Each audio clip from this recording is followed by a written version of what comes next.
आज से 2 साल पहले मैं एक उबर ड्राइवर था और अपने उबर ड्राइवर की जर्नी में मैंने कई सारे अनप्लीजेंट लोगों को राइड दी है, जैसे लेट नाइट पार्टी कर रहे दोस्तों के झुंड को, या फिर कुछ ऐसे लोग जो फ्री राइडिंग के लिए फेक फ्रैक्चर का बहाना बनाते हैं। मगर एक बार मैंने एक ऐसे आदमी को राइड दी थी जो कुछ ज्यादा ही अनप्लीजेंट था, और उस राइड को मैं भी आज तक नहीं भुला पाया।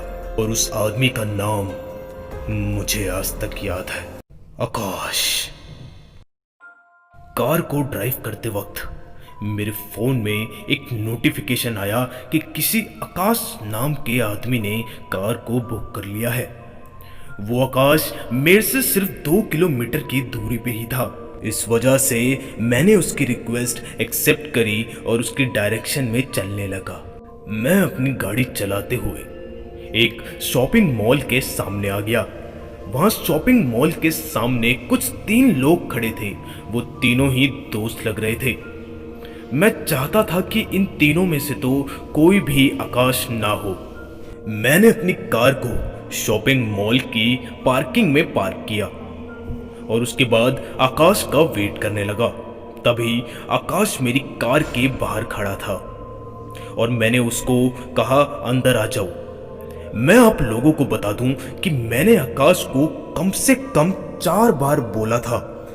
उसने हमारी फर्स्ट मीटिंग में ही मुझे बहुत ज्यादा वियर्ड सा फील करवाया, पर वो फाइनली कार में बैठ गया। अक्सर जब भी लोग मेरी कार में बैठते हैं तो मैं उन लोगों को अपने डायगोनल ही प्रिफर करता हूँ, मगर आकाश तो बिल्कुल मेरे पीछे बैठा था और ये चीज़ मुझे बहुत ज़्यादा अनकंफर्टेबल फील करा रही थी। आकाश को जहाँ जाना था वो जगह 30 किलोमीटर दूर थी। जब मैं कार चला रहा था तो आकाश मुझे लगातार घूर रहा था।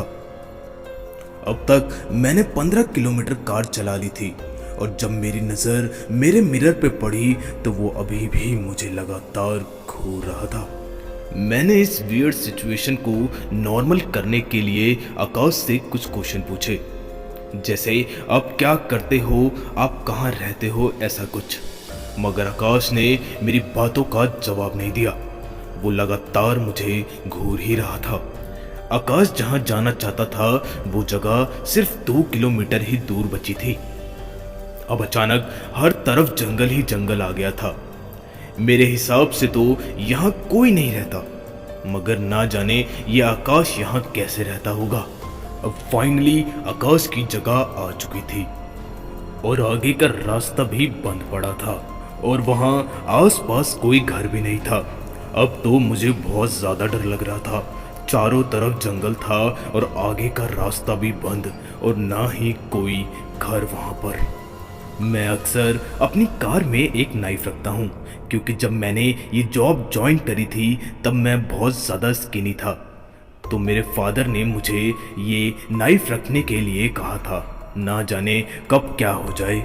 मैंने वही नाइफ अपने हाथ में पकड़ लिया और मैंने अपने दिमाग में इस चीज़ को बैठा लिया था कि अगर आकाश मेरे ऊपर कोई भी हमला करता है तो मैं उसको इस नाइफ से मार दूंगा। मैंने अपनी कार रोकी और आकाश को कार से उतरने के लिए कहा। मैं पैसों के बारे में सोच भी नहीं रहा था और उतरते वक्त आकाश ने मुझसे कहा, सुनो, क्या तुम मेरा बैग उतारने में हेल्प कर दोगे? वो बहुत ज़्यादा बड़ा है। मुझे अच्छे से याद था कि आकाश जब मेरी कार में चढ़ा था तो वो बिना बैग के था। अब मैं समझ चुका था कि आकाश मुझे कार से बाहर निकालकर मुझे मारना चाहता था। मैंने उसको बड़े ही डरते डरते कहा, सर आप उतरिए, मैं भी आता हूँ। और फिर तभी अचानक आकाश ने मेरी गर्दन पीछे से पकड़ ली और उसके बाद मुझे सांस लेने में दिक्कत होने लगी।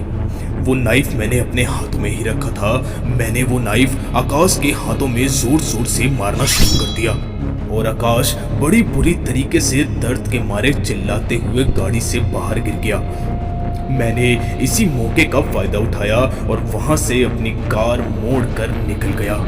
मैंने पुलिस को फोन करने का सोचा भी नहीं, क्योंकि वो मुझसे ही सवाल करते और उसके बाद से मैंने वो जॉब उसी दिन छोड़ दी। अगर आप लोगों को ये वीडियो अच्छी लगी तो इस वीडियो को लाइक करो और अपने दोस्तों के साथ शेयर करो, और अगर आप हमारे चैनल पर नए हो तो अभी के अभी सब्सक्राइब कर दो।